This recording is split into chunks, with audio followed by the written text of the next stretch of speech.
Me echaron de mi propia casa en medio de una tormenta, bajo la lluvia helada, mientras mi hijo gritaba que no quería una vieja inútil y enferma estorbando en su hogar.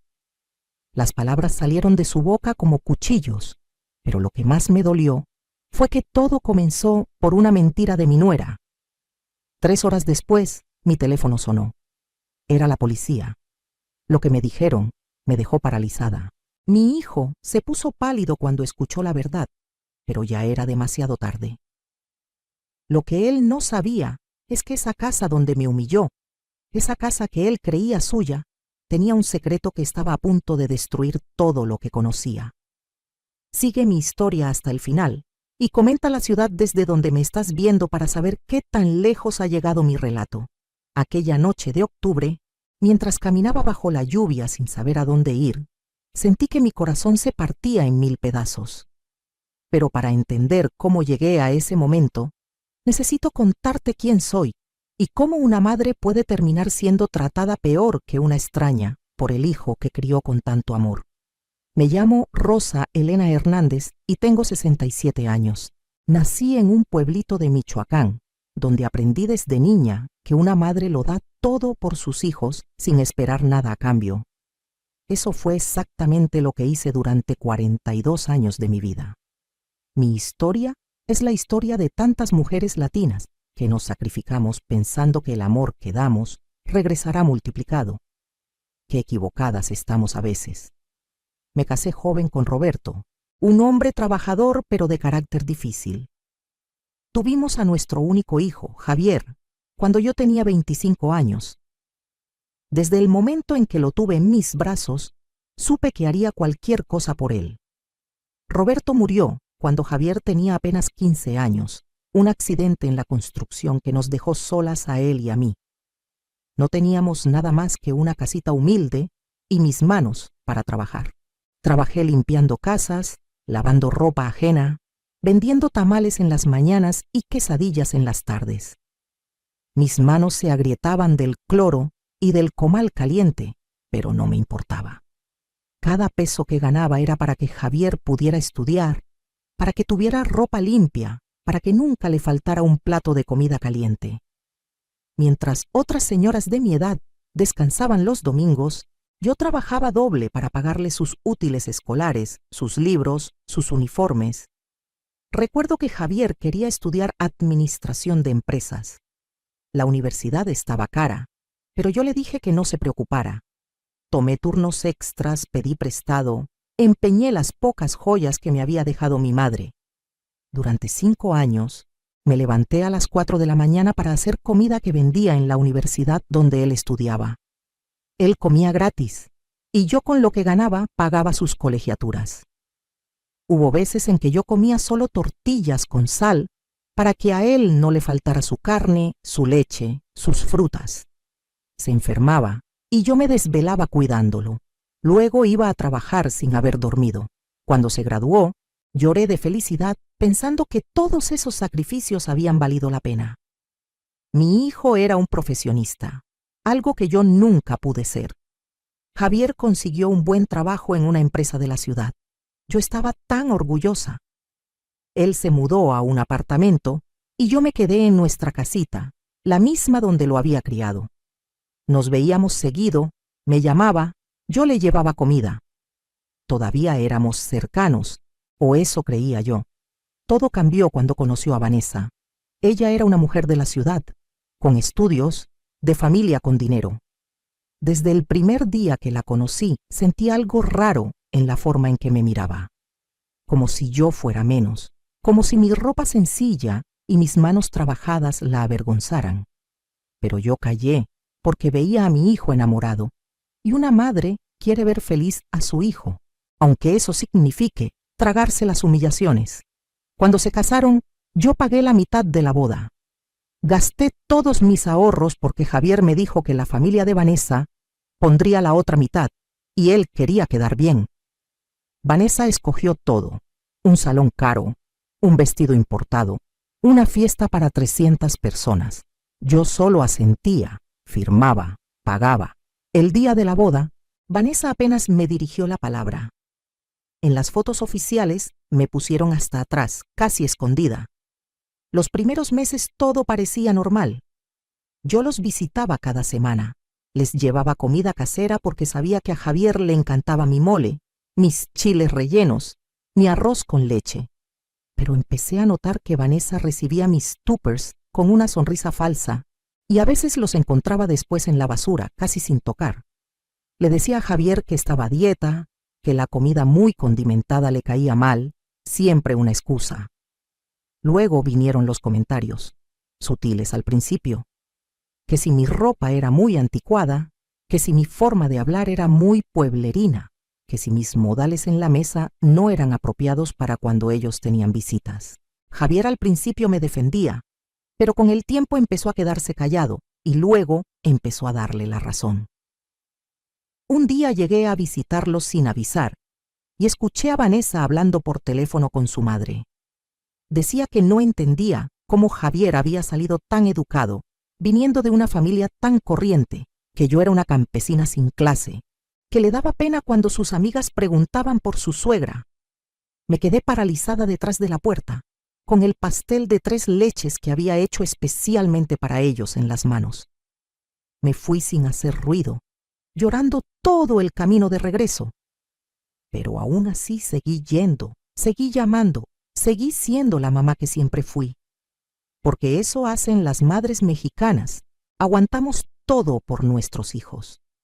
Hace 2 años me diagnosticaron diabetes e hipertensión. El doctor me dijo que necesitaba cuidarme, menos estrés, buena alimentación, medicinas regulares. Las medicinas eran caras y mi pensión era pequeña. Le comenté a Javier y él me dio dinero un par de veces, pero luego dejó de hacerlo. Vanessa le decía que yo exageraba mis enfermedades para sacarles dinero, que seguramente usaba ese dinero para otras cosas. Empecé a tener problemas con la casita. El techo goteaba cuando llovía, la tubería estaba vieja, los cables eléctricos eran un peligro. Necesitaba reparaciones urgentes, pero no tenía dinero. Le pedí ayuda a Javier, solo un préstamo que yo le pagaría de a poco. Él me dijo que lo hablaría con Vanessa porque sus finanzas eran compartidas. Vanessa dijo que no, que ellos estaban ahorrando para comprar una casa más grande, que no podían estar manteniendo a todo el mundo, que yo debía aprender a administrarme mejor. Javier me lo dijo con vergüenza en la cara, pero me lo dijo. Yo que había vendido hasta mis recuerdos para que él estudiara, ahora no merecía ni un poco de ayuda. La casita se fue deteriorando más. Cada vez que llovía tenía que poner cubetas por todos lados. En invierno el frío se metía por las rendijas. Mis enfermedades empeoraron. Tuve una crisis de presión alta y me desmayé. Mi vecina, la señora Consuelo, me encontró y llamó a Javier. Él llegó al hospital hecho una furia, no porque yo estuviera enferma, sino porque lo habían llamado del trabajo para avisarle. Fue entonces cuando Vanessa tuvo su gran idea. Me dijeron que yo no podía seguir viviendo sola en esas condiciones, que me iba a morir en esa casa en ruinas, que lo mejor era que me mudara con ellos temporalmente mientras vendíamos la casita, y con ese dinero me conseguíamos un lugarcito más pequeño, pero seguro. Tal vez en un asilo de ancianitos donde me cuidarían bien. Yo no quería vender mi casa, era todo lo que tenía, los únicos ladrillos que me quedaban de una vida de trabajo. Pero Javier insistió. Me dijo que era por mi propio bien, que como su madre que era, él tenía la obligación de cuidarme. Me convenció diciéndome que sería solo temporal, que en unos meses arreglaríamos todo. Acepté. Vendí mi casita, la que había comprado con el seguro de vida de Roberto, donde había criado a mi hijo, donde estaban todos mis recuerdos. Me dieron 180,000 pesos. No era mucho, pero era lo único que tenía. Javier me dijo que él me lo guardaría en una cuenta de banco, porque yo no sabía manejar bien esas cosas, que así estaría más seguro. Me mudé a su casa con mis 2 maletas de ropa y las fotos de mi esposo. Vanessa me asignó el cuarto más pequeño, el que usaban de bodega. Tuve que dormir en un colchón viejo mientras mis muebles, los que no vendí, se quedaron apilados en un garage que rentaron. Me dijeron que era temporal, que pronto arreglaríamos todo. Los primeros días intenté ser útil. Limpiaba la casa, cocinaba, lavaba su ropa. Pensé que así al menos pagaría mi estancia. Pero Vanessa se molestaba por todo, que si limpiaba mal, que si su ropa cara necesitaba tintorería no lavado a mano, que si mi comida era muy grasosa y ella cuidaba su figura. Empezó a darme órdenes como si yo fuera su sirvienta, que le trajera agua, que le planchara su ropa, que me quedara callada cuando tenían visitas porque la avergonzaba. Javier no decía nada. Mi hijo, el que yo crié, al que le di todo, me veía ser humillada y miraba para otro lado. Un día me atreví a preguntar por mi dinero, por cuándo buscaríamos ese lugar para mí. Vanessa explotó. Gritó que yo era una malagradecida, que ellos me habían abierto las puertas de su casa y yo solo pensaba en dinero, que ese dinero lo estaban guardando pero que también habían gastado mucho en tenerme ahí, en mi comida, en servicios. Javier apoyó cada palabra que ella dijo. Me quedé callada. Empecé a entender que me habían engañado, que nunca hubo plan de conseguirme otro lugar, que querían mi dinero y ya. Pero ¿qué podía hacer? Era una vieja de 67 años, enferma, sin casa, sin ahorros. Dependía completamente de ellos. Las cosas fueron empeorando. Vanessa dejó de disimular su desprecio. Me gritaba frente a sus amigas, me humillaba, me trataba peor que a un perro. Javier cada vez se parecía más a ella. Me hablaba con desprecio. Me decía que era una carga, que estaba harto de mantener a una vieja inútil. Yo lloraba en las noches, en silencio para que no me escucharan. Rezaba pidiendo fuerzas, pidiendo entender qué había hecho mal, dónde me había equivocado al criar a mi hijo para que me tratara así. Hace 2 meses, Vanessa quedó embarazada. Pensé que tal vez eso la suavizaría, que la maternidad le haría entender el amor de una madre. Pero fue peor. Empezó a decir que no quería que su bebé creciera viendo a una vieja amargada por la casa, que necesitaban el cuarto que yo usaba para el bebé, que yo generaba mal ambiente con mi cara de sufrimiento. Le pedí a Javier que por favor me ayudara a rentar aunque fuera un cuartito, que me devolviera algo de mi dinero para pagar los primeros meses. Él me dijo que ya no había dinero, que lo habían invertido y no podían sacarlo así nomás. Era mentira y yo lo sabía, pero ¿qué podía hacer? Entonces Vanessa empezó con su plan. Yo me di cuenta pero no podía creerlo. Empezó a inventar cosas, a decir que yo la había insultado cuando nadie más estaba presente, que le había dicho cosas horribles sobre su embarazo, que yo era una bruja envidiosa que no soportaba verlos felices. Javier le creía todo. Cada mentira que ella inventaba, él la tomaba como verdad. Cuando yo trataba de defenderme, él me gritaba que no lo hiciera quedar como tonto, que por qué su esposa iba a mentir, que el problema era yo, que siempre había sido conflictiva y celosa. La tensión en esa casa era insoportable. Yo caminaba en puntitas, tratando de ser invisible, de no dar motivos para más gritos. Dejé de comer en la mesa con ellos porque Vanessa decía que le quitaba el apetito verme. Comía sola en la cocina, las sobras que me dejaban. Mis medicinas se estaban acabando y no tenía dinero para comprar más. Le pedí a Javier y me dijo que dejara de inventar enfermedades, que lo único que quería era sacarles dinero. Yo que me había desmayado por la presión alta, ahora estaba inventando según él.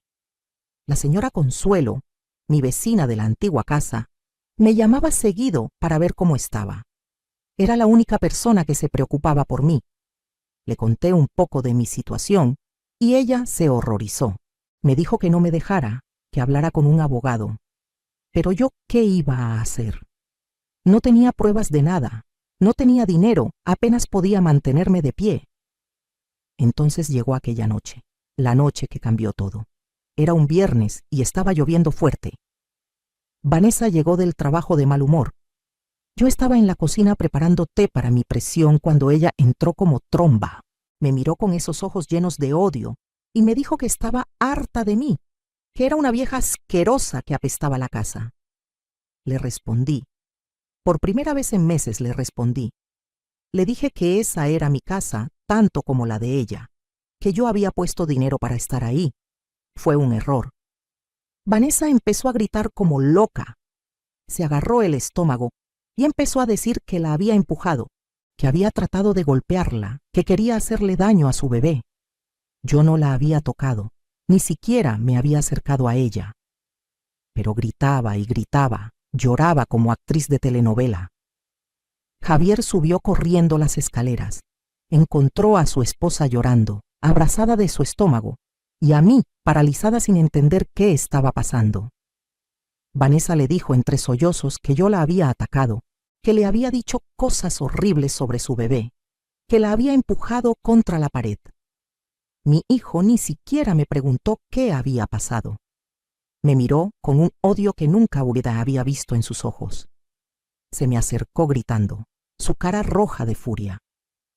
Me dijo que era una vieja loca y peligrosa, que cómo me atrevía a tocar a su esposa embarazada, que me quería fuera de su casa inmediatamente.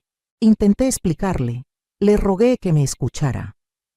Le dije que Vanessa estaba mintiendo, que yo no la había tocado. Pero él no quería oír. Siguió gritando, sus palabras eran como golpes. Me dijo que era una mentirosa, una víbora, que siempre había sido una madre controladora y tóxica, que nunca había aceptado que él rehizo su vida. No podía creer que esas palabras salieran de la boca de mi hijo, el niño que yo había criado con tanto amor, al que le di mi vida entera. Me estaba diciendo todo eso. Vanessa seguía llorando en el fondo, disfrutando cada segundo de mi humillación. Entonces Javier dijo las palabras que jamás olvidaré. Me gritó que me saliera de su casa, que no necesitaba una vieja inútil y enferma estorbando en su hogar, que no quería volver a verme, que estaba muerta para él. Le recordé que la casa también era mía, que yo había puesto mi dinero. Se rió con crueldad y me dijo que no tenía nada, que nunca hubo ningún papel que dijera que esa casa era mía, que el dinero que les di fue un regalo y que legalmente no tenía derecho a nada. Afuera la tormenta arreciaba, truenos y relámpagos iluminaban la sala donde se desarrollaba la peor escena de mi vida. La lluvia golpeaba las ventanas con furia, como si el cielo llorara por mí. Le supliqué. Me puse de rodillas y le supliqué a mi hijo que no me echara así, que afuera estaba lloviendo horrible, que yo estaba enferma, que no tenía a dónde ir. Vanessa le dijo que si no me sacaba ella, llamaría a la policía y diría que la ataqué, que me acusaría de intento de asesinato. Javier me agarró del brazo, con fuerza, con rabia. Me arrastró hasta la puerta mientras yo lloraba y le rogaba. Vanessa fue a mi cuarto y tiró mi ropa en una bolsa de basura. Mis fotos, mis cosas, todo revuelto como si fuera basura. Me empujó hacia afuera. Caí de rodillas en el jardín, la lluvia helada empapándome en segundos. Le grité que era su madre, que cómo podía hacerme esto. Él me miró desde la puerta, la luz de la casa detrás de él, Vanessa abrazada a su cintura con una sonrisa de victoria en los labios. Dijo que ya no tenía madre, que me olvidara de ellos, que si volvía a acercarme llamarían a la policía. Cerró la puerta con un golpe que resonó como un disparo en mi corazón. Me quedé ahí, de rodillas bajo la lluvia, empapada, temblando de frío y de dolor. Mis manos artríticas trataban de juntar mi ropa que se mojaba en el suelo. Mis medicinas se estaban arruinando con el agua. No tenía paraguas, no tenía abrigo, no tenía nada. Los vecinos miraban desde sus ventanas, pero nadie salió a ayudarme. Supongo que pensaban que era un problema familiar, que mejor no meterse. Logré meter mi ropa en la bolsa como pude y empecé a caminar sin rumbo. No sabía a dónde ir. Eran las 9 de la noche de un viernes, lloviendo como si fuera el fin del mundo, y yo era una mujer de 67 años enferma y sola en la calle. Caminé varias cuadras hasta que encontré una parada de autobús con techo. Me refugié ahí, tiritando, llorando, sin poder creer lo que me estaba pasando. Revisé mi bolsa buscando mi teléfono. Estaba mojado, pero aún funcionaba. Tenía 120 pesos en mi cartera. Era todo mi dinero en el mundo. Pensé en llamar a la señora Consuelo, pero ya era muy tarde y ella era mayor también. Pensé en ir a un albergue, pero no sabía dónde había uno. Me quedé en esa parada de autobús, viendo pasar los carros, viendo a las familias en sus casas calientes con las luces encendidas, y me pregunté cómo mi vida había llegado a esto. Pasaron casi 3 horas. 3 horas en las que repasé cada momento de mi vida, cada sacrificio que hice, cada noche sin dormir cuidando a mi hijo enfermo, cada comida que no probé para que a él no le faltara nada. Todo para terminar así, abandonada como un perro en la calle. A eso de las 12 de la noche, mi teléfono sonó. El número era desconocido. Contesté con la voz rota de tanto llorar. Era la policía. Una oficial me preguntó si yo era Rosa Elena Hernández, madre de Javier Hernández Sánchez. Le dije que sí, que qué pasaba. Lo que me dijo me dejó paralizada. Hubo un accidente. Vanessa y Javier iban en el carro, la lluvia, las calles mojadas, un tráiler que se pasó el alto. El carro quedó destrozado. Necesitaban que fuera al hospital inmediatamente. Vanessa estaba en cirugía de emergencia. Javier estaba consciente y preguntaba por mí. No lo podía creer. Horas atrás me había echado a la calle y ahora me necesitaba. Parte de mí quería decir que no, que él me había dicho que estaba muerta para él, pero era mi hijo. A pesar de todo, era mi hijo. Le dije a la oficial dónde estaba y me mandó una patrulla. Llegué al hospital empapada, con mi bolsa de basura con mi ropa mojada, temblando de frío y de shock. Las enfermeras me miraban con lástima. Una me trajo una cobija y café caliente. Me llevaron a donde estaba Javier. Tenía golpes, raspones, su brazo enyesado. Pero lo que más me impactó fue su cara cuando me vio. Sus ojos se llenaron de lágrimas. Me llamó mamá, con una voz quebrada que no escuchaba desde que era niño. Me acerqué a su cama. Él lloraba y lloraba pidiéndome perdón. Decía que había sido un idiota, un mal hijo, que no sabía qué le había pasado, que Vanessa estaba en cirugía porque había perdido al bebé y tal vez no sobreviviera, que todo era su culpa, que Dios lo estaba castigando por haberme tratado así.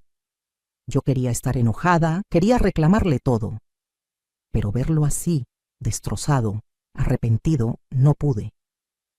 Tomé su mano y le dije que estaba ahí, que no se preocupara. Él apretó mi mano y siguió llorando. Los doctores salieron después de 2 horas de cirugía. Vanessa había sobrevivido, pero perdió al bebé. Estaba estable, pero tardaría en despertar. Javier se derrumbó con la noticia. Yo me quedé con él toda la noche, ahí en ese hospital, todavía con mi ropa húmeda, sin haber comido, sin haberme tomado mis medicinas. Al día siguiente, Vanessa despertó. Cuando supo que perdió al bebé se puso histérica. Los doctores tuvieron que sedarla. Javier estaba destrozado pero también confundido. Me dijo que necesitaba hablar conmigo de algo importante. Me contó que antes del accidente, mientras manejaba bajo la lluvia, él y Vanessa habían tenido una discusión fuerte. Ella estaba molesta porque él, después de echarme, había mostrado algo de remordimiento. Le dijo que no fuera débil, que yo era una manipuladora, que finalmente se habían liberado de mí. Pero entonces Vanessa dijo algo que lo dejó helado. Dijo que ahora que yo estaba fuera, podían vender la casa sin que yo les causara problemas. Javier le preguntó qué quería decir con eso. Vanessa, creyendo que ya me había sacado completamente de sus vidas, le confesó que había estado planeando deshacerse de mí desde hacía meses. Le contó que había investigado y que legalmente, aunque no hubiera papeles, yo tenía derechos porque había aportado dinero y vivía ahí, que por eso inventó lo del empujón, para tener una excusa de echarme con violencia y que no pudiera reclamar nada. Que incluso había grabado sus propios gritos para tener evidencia de que yo era violenta. Javier me contó esto llorando. Dijo que cuando escuchó eso se dio cuenta del monstruo con el que se había casado, de cómo se había dejado manipular para volverse contra su propia madre. Estaba tan alterado manejando, tan furioso y confundido, que no vio bien la calle mojada. Por eso el accidente. Me quedé en silencio procesando todo. Por un lado sentía validación. Yo no estaba loca. Vanessa sí me había tendido una trampa. Por otro lado, mi hijo acababa de perder a su bebé por consecuencia indirecta de todo este drama. Era demasiado para procesar. Javier me rogó que lo perdonara. Me dijo que haría cualquier cosa para compensarme, que me devolvería mi dinero, que me compraría una casa, lo que fuera. Pero yo solo quería respuestas. Le pregunté cómo pudo creerle todo a ella, cómo pudo olvidar todo lo que yo hice por él. Me dijo que Vanessa era muy manipuladora, que poco a poco lo fue alejando de mí, que le metía ideas en la cabeza, que yo era controladora, que nunca lo iba a dejar ser feliz, que mientras yo estuviera cerca, ellos no podrían prosperar, que al principio él la defendía, pero después de oírlo todos los días, todos los meses, empezó a creerlo. También me confesó algo que me rompió el corazón. El dinero de la venta de mi casa, los 180,000 pesos, Vanessa lo había usado para ponerse implantes de seno y hacerse una cirugía estética. Ella le había dicho a Javier que era dinero de sus papás, pero era mi dinero. Todo mi patrimonio se lo había gastado en verse más bonita. Me levanté de la silla. No podía más. Le dije a Javier que necesitaba tiempo para pensar, que no podía estar ahí. Salí del hospital sintiendo que me faltaba el aire. Afuera seguía nublado, amenazando con llover otra vez. Me senté en una banca del parque que estaba frente al hospital. Ahí fue cuando algo cambió en mí. Ya no sentía solo dolor, sentía rabia. Una rabia profunda que empezaba a hervir en mi pecho. Había sido demasiado buena, demasiado sumisa, demasiado dispuesta a sacrificarme. Y mira dónde me había llevado eso. Saqué mi teléfono y llamé a la señora Consuelo. Le conté todo, absolutamente todo. Ella se quedó callada un momento y luego me dijo algo que nunca olvidaré. Me dijo: Rosa Elena, ya es hora de que dejes de ser la víctima y te conviertas en la protagonista de tu propia vida. Tenía razón. Estaba cansada de llorar, cansada de suplicar, cansada de ser tratada como basura.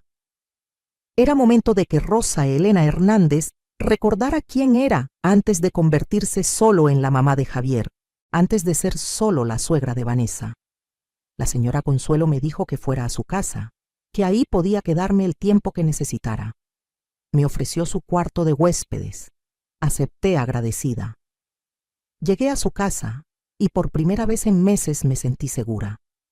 Me bañé con agua caliente, me puse ropa seca que ella me prestó, comí algo decente. Esa noche, en vez de llorar, me puse a pensar, a planear. Recordé que años atrás, cuando murió Roberto, además del seguro de vida con el que compré la casa, había otro beneficio. Una propiedad pequeña que estaba a nombre de los dos en un pueblo cercano. En ese tiempo la zona no valía nada. Era prácticamente monte. Por eso nunca le presté atención. Busqué entre mis documentos mojados y ahí estaba, el papel de esa propiedad. Decidí investigar.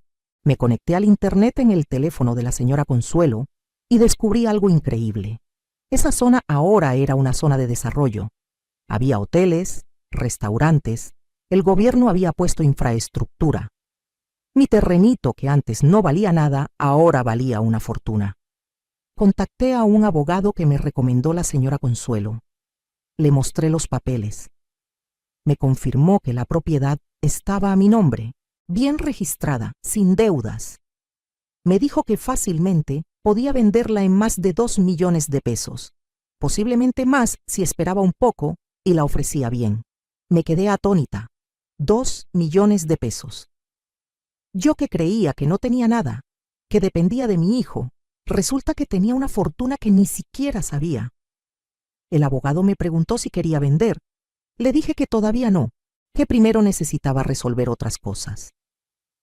Le conté mi situación, lo del dinero que aporté para la casa de Javier, lo de Vanessa. El abogado me dijo que aunque no tuviera papeles firmados, había formas de probar mi aportación, transferencias, testigos, cualquier evidencia de que di ese dinero específicamente para esa casa me daba derechos. Busqué en mi teléfono. Encontré mensajes viejos donde Javier me confirmaba que había recibido el dinero, donde hablábamos de nuestra casa, donde él me agradecía por invertir en la casa. El abogado sonrió. Me dijo que con eso y con el hecho de que había vivido ahí, tenía un caso sólido.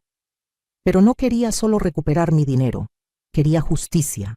Quería que mi hijo y especialmente Vanessa entendieran que no podían tratar a las personas así. El abogado me aconsejó esperar el momento correcto, juntar más evidencia, no mostrar mis cartas todavía. Entonces hice algo que nunca había hecho. Actué. Fingí. Me convertí en la Rosa Elena sumisa y dolida que ellos esperaban, mientras por dentro planeaba cada movimiento. Volví al hospital 2 días después. Javier se veía terrible, consumido por la culpa. Vanessa ya estaba despierta pero deprimida, apenas hablaba. Le dije a Javier que lo perdonaba, que entendía que había estado confundido. Él lloró de alivio y me abrazó. Le dije que no me importaba el dinero, que solo quería recuperar a mi hijo, que podíamos empezar de nuevo, olvidar todo lo malo.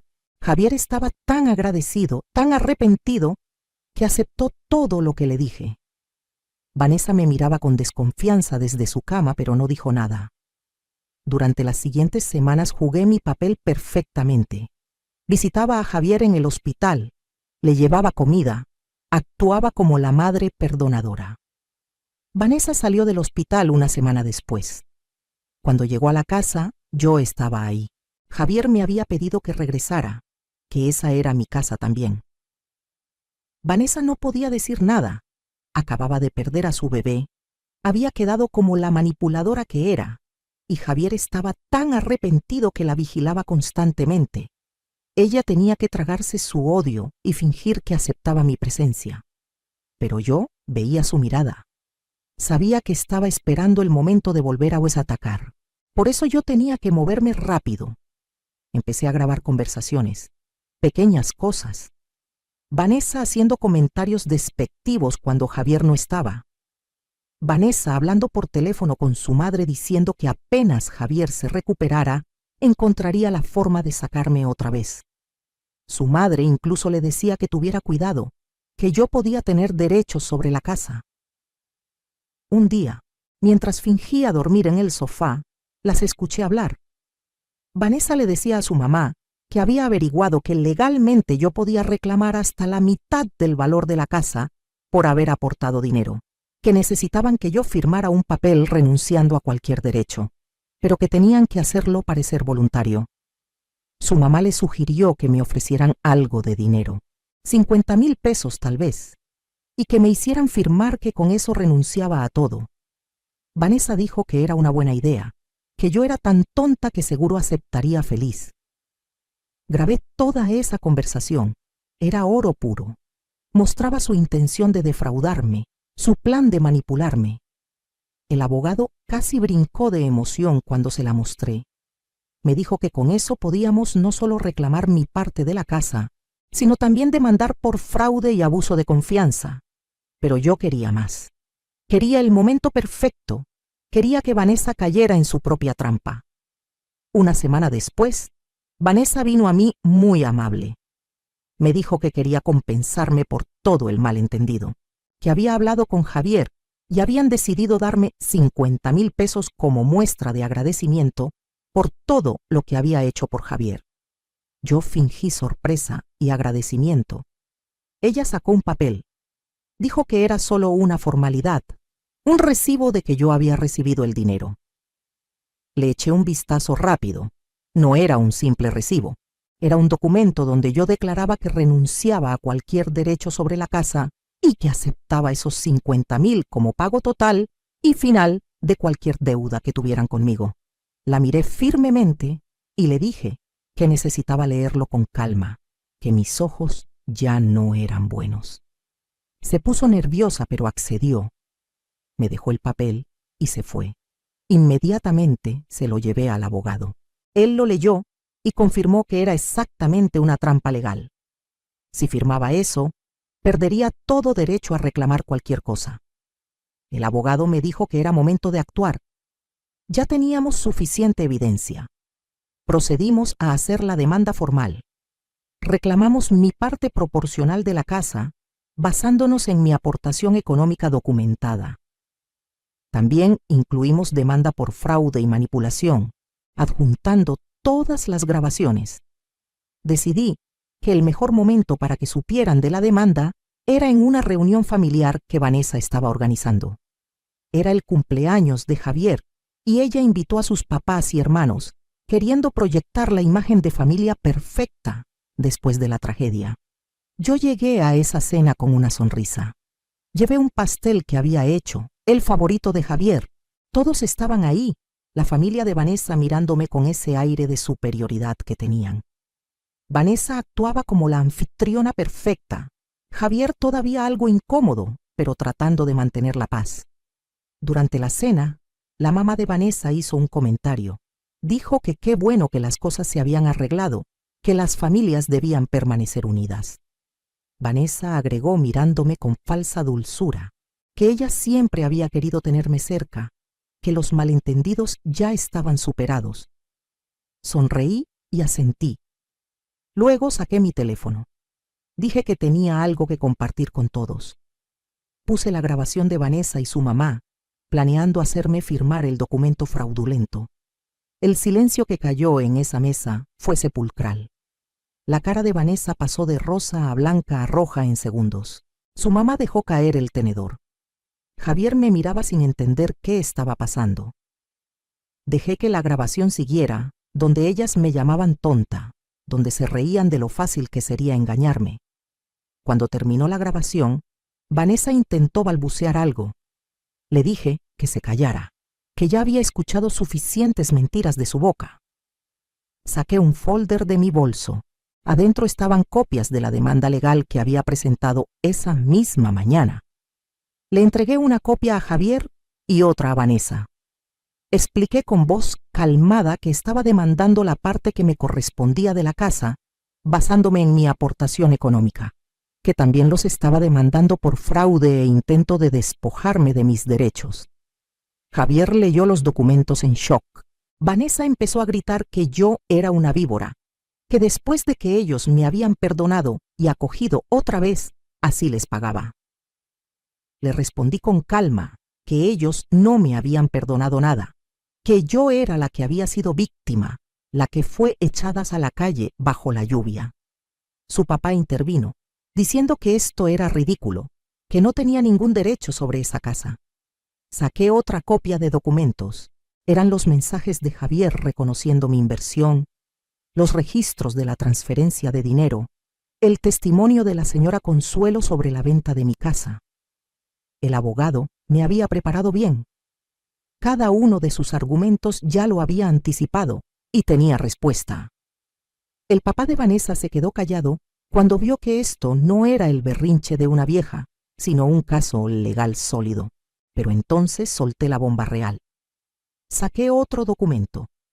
Era el título de propiedad de mi terreno, junto con una evaluación reciente que mostraba su valor actual de más de 2 millones de pesos.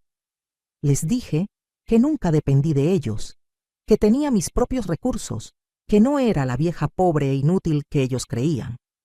Javier estaba en shock absoluto. Vanessa lloraba, pero ya no de tristeza, sino de rabia impotente. Su familia estaba incómoda, queriendo irse. La imagen perfecta que Vanessa quería proyectar se había destruido completamente. Le dije a Javier que él tenía 2 opciones. Podía llegar a un arreglo conmigo fuera de corte, devolverme mi dinero completo más compensación por daños, o podíamos ir a juicio y dejar que un juez decidiera. Le advertí que si íbamos a juicio, todas estas grabaciones se harían públicas. Todo el mundo sabría cómo su esposa manipuló todo. También le dije que tenía otra opción. Podía comprarme mi parte de la casa a precio justo de mercado. Con el dinero de mi terreno y lo que me dieran por mi parte de la casa, tendría suficiente para comprarme una casa propia y vivir cómodamente el resto de mis días. Vanessa explotó. Gritó que esa casa era de ellos, que yo no iba a quitarles nada. Le respondí que yo no quería quitarles nada, solo quería lo que era justo, lo que me correspondía por derecho. Javier no sabía qué decir. Veía los documentos, las pruebas, todo era irrefutable. Su familia política se levantó incómoda y se fue. Se despidieron fríamente. Sabían que Vanessa había metido a Javier en un problema legal serio. Cuando se fueron, Javier me preguntó por qué había esperado tanto para decirle del terreno. Le respondí que porque necesitaba ver si realmente estaba arrepentido o solo tenía miedo de las consecuencias, que necesitaba saber si mi hijo todavía existía en algún lugar o si Vanessa lo había cambiado completamente. Le dije que las últimas semanas había estado observándolo, que sí había visto arrepentimiento genuino en él, pero también había visto que seguía permitiendo que Vanessa lo manipulara, que cuando ella venía con sus planes de hacerme firmar papeles, él no me defendía, solo se quedaba callado. Javier se derrumbó. Admitió que tenía miedo de Vanessa, de sus reacciones, de perderla. Le dije que ahí estaba el problema, que había elegido el miedo sobre el amor a su madre, que había elegido la comodidad de no confrontar a su esposa sobre hacer lo correcto. Vanessa intentó interrumpir, pero la callé. Le dije que ella había jugado sus cartas y había perdido, que pensó que yo era una vieja tonta sin recursos ni opciones, pero se había equivocado, que cada humillación que me hizo, cada mentira que inventó, había sido grabada o documentada. Le mostré mi teléfono. Tenía decenas de grabaciones de sus comentarios crueles, de sus planes con su madre, de sus manipulaciones. Le dije que podía hacer todo eso público si quería, que podía enviárselo a su trabajo, a sus amigas, a su familia, que podía arruinar su reputación tan fácilmente como ella había tratado de arruinar mi vida. Se quedó pálida. Me suplicó que no lo hiciera. Le dije que no lo haría si ella aceptaba mis términos. Primero, admitir frente a Javier cada una de sus mentiras. Segundo, nunca volver a interponerse entre mi hijo y yo. Tercero, aceptar el acuerdo económico sin pelear. Javier la miraba esperando su respuesta. Vanessa, derrotada, empezó a confesar. Admitió que había mentido sobre el empujón, que lo planeó para echarme de la casa. Admitió que se gastó mi dinero en cirugías. Admitió que había manipulado a Javier sistemáticamente para alejarlo de mí. Con cada confesión, veía a Javier romperse más. No de tristeza, sino de rabia. Veía cómo se daba cuenta del monstruo con el que se había casado. Cuando Vanessa terminó de confesar, Javier se levantó y se fue a su cuarto sin decir palabra. Me quedé sola con Vanessa. Le dije que había tenido todo para ser feliz. Un buen esposo, una casa, un bebé en camino. Pero su avaricia, su crueldad, su necesidad de humillar a otros, la había dejado sin nada. Que yo podía perdonar muchas cosas, pero nunca perdonaría cómo me echó a la calle sabiendo que estaba enferma y no tenía a dónde ir. Los siguientes días fueron tensos. Javier apenas le hablaba a Vanessa. Dormían en cuartos separados. Él venía de hablar conmigo, pidiéndome que le diera tiempo para procesar todo. Yo le dije que tenía todo el tiempo del mundo, pero que el acuerdo legal necesitaba resolverse pronto. Vanessa trató de recuperar el control. Intentó seducir a Javier, luego intentó hacerse la víctima otra vez, pero él ya no le creía nada. Había visto la verdad y no podía desverla. Me confesó que se sentía estúpido, que no podía creer cómo se había dejado manipular. Le dije que Vanessa era experta en manipulación, que probablemente había hecho lo mismo con otras personas antes, que no se culpara demasiado, pero que tampoco se diera el lujo de volver a caer, que necesitaba decidir qué tipo de hombre quería ser. 2 semanas después, llegamos a un acuerdo. Javier vendería la casa. Con el dinero me pagaría mi inversión original más el 50% de la ganancia, que era más o menos lo que me correspondía legalmente. También me pagaría 100,000 pesos adicionales como compensación por daños y gastos médicos que tuve que cubrir sola. En total me tocarían alrededor de 400.000 pesos. Sumados a lo que sacaría de mi terreno, tendría más de 2 millones. Era más dinero del que había tenido en toda mi vida. Vanessa tuvo que aceptar. No tenía opción. Sus papás, cuando se enteraron de toda la verdad, estaban avergonzados de ella. No la apoyaron. Estaba sola en esto. La casa se vendió rápido. Era una buena propiedad en una zona cotizada. El día que firmamos los papeles finales, Vanessa me miraba con odio puro. Le sonreí. Le dije que esto era karma, que uno cosecha lo que siembra. Javier me entregó el cheque con el dinero que me correspondía. También me dio una carta. Me pidió que la leyera después. Acepté el cheque. Firmé los documentos finales liberándolos de cualquier otra obligación y me fui. Llegué a casa de la señora Consuelo y abrí la carta. Javier escribió páginas enteras disculpándose, explicando cómo Vanessa lo había manipulado gradualmente, cómo se dio cuenta demasiado tarde. Decía que se iba a divorciar de ella, que no podía seguir con alguien capaz de tanta crueldad. Me pedía que cuando estuviera lista, le diera una oportunidad de recuperar nuestra relación. Lloré leyendo esa carta. No de tristeza, sino de liberación. Ya no tenía que suplicar amor, ya no tenía que aceptar migajas de atención. Tenía mi dinero, mi independencia, mi dignidad de vuelta. Decidí vender mi terreno.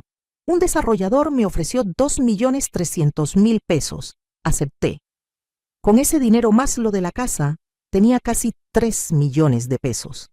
Era rica, al menos para mis estándares. Compré una casita preciosa en un fraccionamiento tranquilo, 2 recámaras, jardín pequeño, en una zona segura. Me costó 1.200.000. El resto lo invertí siguiendo consejos del abogado. Parte en un fondo de retiro, parte en una cuenta que me daba intereses mensuales para vivir cómodamente. Por primera vez en décadas no tenía que preocuparme por dinero. Podía comprar mis medicinas sin angustia, comer bien, salir cuando quisiera. Me compré ropa nueva, me hice un corte de pelo, me sentía renovada. La señora Consuelo estaba felicísima por mí. Nos hicimos aún más cercanas. Ella venía a visitarme a mi nueva casa, tomábamos café en mi jardín, platicábamos horas. Tenía una amiga de verdad, no solo conocidas. Empecé a hacer cosas que nunca pude hacer. Me uní a un grupo de mujeres de la iglesia que hacían manualidades. Aprendí a tejer, a hacer bisutería. Vendía algunas piezas en un mercadito local, no por necesidad, sino porque me gustaba. Conocí a otras señoras con historias similares a la mía. Formamos un grupo de apoyo informal. Javier me llamaba seguido. Al principio no le contestaba. Necesitaba tiempo, pero después de 2 meses acepté verlo. Nos encontramos en un café neutral. Se veía diferente, más delgado, con ojeras. Me contó que se había divorciado de Vanessa, que ella mostró su verdadera cara cuando supo que no iba a sacar dinero del divorcio. Se puso violenta, destructiva. Él tuvo que conseguir una orden de restricción. Me dio algo de satisfacción saber que Vanessa estaba sufriendo las consecuencias de sus acciones, pero no era venganza lo que sentía, era justicia. Había una diferencia. Javier me preguntó si podíamos intentar reconstruir nuestra relación. Le dije que sí, pero sería diferente. Que yo ya no era la mamá que todo lo aguantaba, que todo lo perdonaba sin consecuencias, que si quería ser mi hijo otra vez, tendría que demostrarlo con acciones, no solo con palabras. Empezamos despacio, una llamada por semana, luego un café cada 15 días. Gradualmente, reconstruimos algo. No era lo mismo de antes, pero era algo nuevo, más honesto, más balanceado. Javier empezó terapia para entender cómo había permitido que lo manipularan así. Me contaba de sus sesiones, de lo que estaba aprendiendo sobre relaciones tóxicas, sobre límites saludables. Me daba gusto verlo crecer, verlo convertirse en un mejor hombre. Un día me confesó algo. Me dijo que Vanessa le había hecho lo mismo a su familia, que se había alejado de sus papás porque ella decía que eran tóxicos. que cortó relación con sus amigos de toda la vida porque según ella eran mala influencia, que lo había aislado completamente para tener control total sobre él.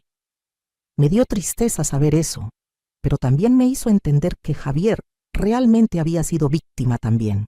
No excusaba lo que me hizo, pero lo explicaba. Aún así, él era adulto y había tomado decisiones. Tendría que vivir con esas consecuencias. 6 meses después de todo el drama, estaba en mi jardín regando mis plantas cuando sonó el timbre.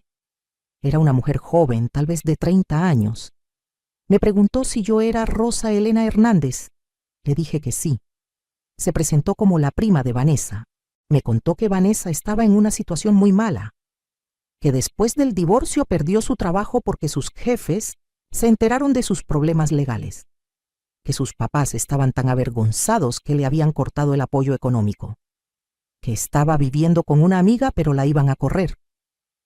La prima me pidió, con lágrimas en los ojos, que la ayudara, que le diera dinero a Vanessa, que hablara con Javier para que le diera otra oportunidad. Me quedé mirándola en silencio. Le dije que no, que Vanessa había tenido todas las oportunidades del mundo. Había tenido un buen esposo, una casa, seguridad económica. Lo perdió todo por su propia avaricia y crueldad. Que yo había pasado por situaciones peores gracias a ella y había salido adelante. Que Vanessa tendría que aprender a hacer lo mismo. La prima se fue molesta, diciendo que yo era cruel. No me importó su opinión. Cerré la puerta y volví a mi jardín. Mis plantas necesitaban atención. Mi tranquilidad no se iba a perturbar. Pasó un año completo desde aquella noche de lluvia cuando me echaron. Mi vida era completamente diferente. Tenía mi casa, mi independencia, mis amigas, mis actividades. Me sentía más viva a los 68 que lo que me había sentido en décadas. Javier y yo teníamos una relación cordial. Él había conocido a alguien nuevo, una mujer divorciada con 2 hijos. Me la presentó y fue agradable. Se notaba que había aprendido de sus errores. Esta mujer era amable, trabajadora, independiente, no manipuladora como Vanessa. Un día Javier me invitó a cenar a su departamento. Cocinó él mismo, algo que nunca había hecho cuando estaba con Vanessa. Durante la cena me pidió perdón otra vez, formalmente. Me dijo que había pasado el año trabajando en sí mismo y que finalmente entendía la magnitud de lo que me había hecho. Le dije que lo perdonaba, de verdad, que guardar rencor solo me haría daño a mí misma, pero que perdonar no significaba olvidar ni volver a ser la misma de antes, que nuestra relación era diferente ahora y tenía que aceptarlo. Lloró, me abrazó, me agradeció por no rendirme con él a pesar de todo. Le dije que era su mamá y que siempre lo sería, pero que ya no era la mamá que se dejaba pisar. Era una mamá que se respetaba a sí misma y exigía respeto de regreso. Ahora, 2 años después de todo, mi vida es hermosa. Me levanto cuando quiero, desayuno tranquila en mi jardín, voy a mis clases de tejido, almuerzo con mis amigas. Algunas tardes voy al cine sola, algo que nunca me hubiera atrevido a hacer antes. Leo libros, veo mis programas favoritos, duermo bien. Javier me visita seguido. Su nueva pareja y yo nos llevamos bien. Sus hijos me dicen abuela y yo los consiento. Es una familia reconstruida pero funcional, con límites sanos y respeto mutuo. Mi salud mejoró. Al no tener el estrés constante de vivir con Vanessa, al comer bien, al tomar mis medicinas regularmente, mi presión se controló y mi diabetes está manejable. El doctor está sorprendido de mi mejoría. Económicamente estoy segura. Los intereses de mis inversiones me dan suficiente para vivir cómodamente. Incluso puedo darme gustos, viajecitos cortos, regalos para mis amigas, donativos a la iglesia. Hace poco, la señora Consuelo me mostró un artículo en el periódico local. Vanessa había sido arrestada por fraude. Aparentemente había intentado hacer lo mismo que me hizo a mí con otra familia, pero esta vez la cacharon. Enfrentaba cargos criminales. No sentí alegría al leer eso. pero tampoco tristeza. Solo pensé que finalmente la justicia la había alcanzado completamente, que uno no puede ir por la vida lastimando gente sin que eventualmente haya consecuencias. A veces, cuando estoy en mi jardín en las tardes, recuerdo aquella noche bajo la lluvia. Recuerdo el dolor, la humillación, la desesperanza que sentí. Pero también recuerdo que esa noche fue el inicio de mi transformación, que toqué fondo y desde ahí construí algo mejor. Les cuento esta historia no para que sientan lástima por mí. La cuento para que sepan que nunca es tarde para defenderse, para reclamar lo que es suyo, para exigir respeto. Que ser buena persona no significa ser tapete. Que perdonar no significa dejar que abusen de ti. Aprendí que el amor verdadero, incluso el amor de madre, debe tener límites. Que sacrificarse por los hijos es hermoso hasta cierto punto, pero destruirse por ellos no beneficia a nadie. Que enseñarles a nuestros hijos que pueden tratarnos mal sin consecuencias no es amor, es permitir que se conviertan en malas personas. Aprendí que nunca debemos depender completamente de nadie, ni siquiera de nuestros hijos, que debemos tener nuestros propios recursos, nuestro propio espacio, nuestra propia identidad más allá de ser mamá, esposa o abuela. Aprendí que la venganza no es necesaria cuando tienes dignidad, que la mejor respuesta a quienes te humillan no es rebajarte a su nivel, sino elevarte tan alto que ya no puedan alcanzarte. Hoy tengo 69 años y puedo decir honestamente que soy feliz. No tengo la vida perfecta, pero es mi vida, construida por mí, para mí. Tengo personas que me quieren genuinamente, no por obligación o por lo que pueden sacar de mí. Tengo paz. Y después de todo lo que pasé, la paz no tiene precio. Si estás pasando por algo similar, si alguien que amas te está tratando mal, si estás aguantando abusos pensando que es tu deber, por favor escúchame. No es tu deber destruirte por nadie. Tienes derecho a defenderte, a poner límites, a alejarte si es necesario. Tal vez pienses que no tienes opciones, que no tienes recursos, que estás muy vieja o muy enferma para cambiar tu situación. Yo pensaba lo mismo, pero resulta que era más fuerte de lo que creía, más capaz de lo que imaginaba. Y tú también lo eres. A veces la vida nos pone en situaciones horribles para enseñarnos quiénes somos realmente. Aquella noche bajo la lluvia, descubrí que Rosa Elena Hernández no era solo una mamá abnegada. Era una mujer fuerte que merecía respeto y dignidad. No necesitas que nadie te salve. Puedes salvarte tú misma. No necesitas permiso para defender lo que es tuyo.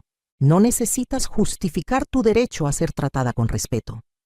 Y cuando finalmente te liberes de las cadenas que tú misma te pusiste, cuando dejes de permitir el abuso disfrazado de amor, descubrirás una versión de ti que nunca habías conocido. Una versión más fuerte, más sabia, más completa.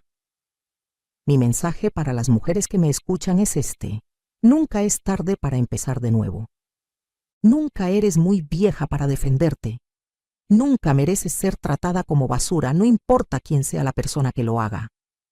Tu valor no depende de cuánto te sacrifiques. Tu amor no tiene que ser demostrado mediante tu sufrimiento. Puedes ser una buena madre, una buena persona, y aún así tener límites firmes. Y para aquellos que tienen a sus madres, a sus abuelas, a esas mujeres que lo dieron todo por ustedes, por favor trátenlas con respeto. No abusen de su amor. No den por sentado sus sacrificios, porque un día pueden despertar y darse cuenta de que la perdieron, no porque se murió, sino porque finalmente tuvo el valor de alejarse. Javier casi pierde a su madre para siempre por escuchar a la persona equivocada. Tuvo suerte de que yo le di otra oportunidad, pero muchas madres no lo hacen y tienen todo el derecho de no hacerlo. El respeto es la base de cualquier relación, incluso las familiares. El amor sin respeto es abuso, y ninguna madre merece ser abusada por los hijos que crió con tanto cariño. Hoy agradezco todo lo que pasé porque me llevó a donde estoy.